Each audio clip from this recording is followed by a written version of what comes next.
കണ്ണൂരിലെ BLO അനീഷ് ജോർജിന്റെ ആത്മഹത്യയിൽ വിശദമായ അന്വേഷണത്തിന് തെരഞ്ഞെടുപ്പ് കമ്മീഷന്റെ നിർദ്ദേശം. പോലീസ് അന്വേഷണത്തിന് ശേഷം ജില്ലാ കളക്ടർ തെരഞ്ഞെടുപ്പ് കമ്മീഷണർക്ക് റിപ്പോർട്ട് കൈമാറും.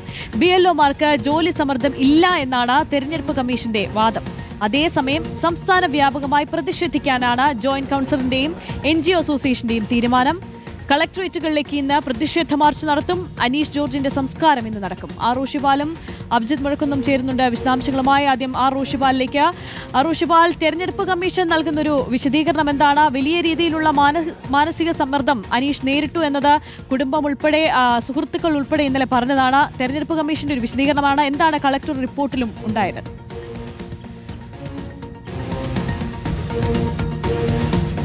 ഇന്നലെ മുഖ്യ തെരഞ്ഞെടുപ്പ് ഓഫീസർ രത്തൻ കേൽക്കറിന്റെ നിർദ്ദേശപ്രകാരം കണ്ണൂർ ജില്ലാ കളക്ടർ റിപ്പോർട്ട് കൈമാറി. ആ കളക്ടറുടെ റിപ്പോർട്ടിൽ പറയുന്നത് ഒരു തരത്തിലും BLOയ്ക്ക് സമ്മർദ്ദമുണ്ടായിരുന്നില്ല എന്നതാണ്.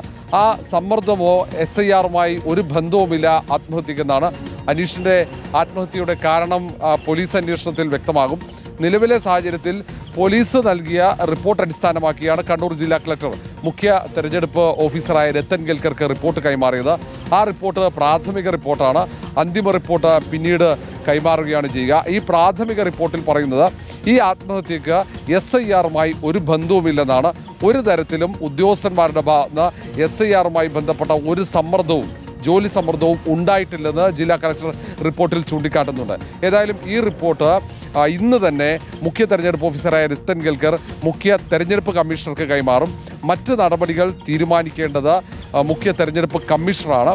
ഏതായാലും ആ റിപ്പോർട്ട് കൈമാറിക്കഴിഞ്ഞാൽ ദില്ലിയിൽ നിന്നും തെരഞ്ഞെടുപ്പ് കമ്മീഷണർ തീരുമാനം നിർണായകമാകും. കാരണം അതീവ ഗുരുതരമായ ആരോപണങ്ങൾ ഇതിനോടകം തന്നെ ഉയർന്നു കഴിഞ്ഞു. വലിയ സമ്മർദ്ദം ഈ BLOയ്ക്ക് ഉണ്ടായിരുന്നു. വളരെ പെട്ടെന്ന് തന്നെ SIR തീർക്കാൻ വേണ്ടി അമാനുഷികമായി ജോലികൾ ചെയ്തു തീർക്കണമെന്ന ഒരു നിർദ്ദേശം തന്നെയാണ് വന്നിരിക്കുന്നത്. അങ്ങനെ ജോലി പൂർത്തീകരിക്കാൻ പറ്റാത്ത ഒരു സാഹചര്യത്തിലാണ് ജീവനൊടുക്കിയത് ഈ BLO എന്ന രീതിയിലാണ് ആരോപണങ്ങളും പരാതികളും ഉയർന്നത്. ഈ പശ്ചാത്തലത്തിൽ കൂടിയാണ് ഈ പ്രാഥമിക റിപ്പോർട്ട് നേരെ തെരഞ്ഞെടുപ്പ് കമ്മീഷണർക്ക് കൈമാറാൻ മുഖ്യ തെരഞ്ഞെടുപ്പ് ഓഫീസർ രത്തൻ കേൽക്കർ തീരുമാനിച്ചത്. ഏതായാലും ഈ കാര്യത്തിൽ തുടർ അന്വേഷണം വളരെ പ്രധാനപ്പെട്ടതാണ്. പോലീസ് അന്വേഷണം തുടരുന്നുണ്ട്. ആ അന്വേഷണത്തിന്റെ റിപ്പോർട്ട് ലഭിച്ചു കഴിഞ്ഞാൽ ജില്ലാ കളക്ടർ അന്തിമ റിപ്പോർട്ട് കൈമാറും എന്നാണ് അറിയാൻ കഴിയുന്നത്. പോലീസ് ബന്ധുക്കളുടെ അടക്കം മൊഴി രേഖപ്പെടുത്തിക്കൊണ്ടാണ് പ്രാഥമിക റിപ്പോർട്ട് ജില്ലാ കളക്ടർക്ക് കൈമാറിയത് എന്നാണ് അറിയാൻ കഴിയുന്നത്.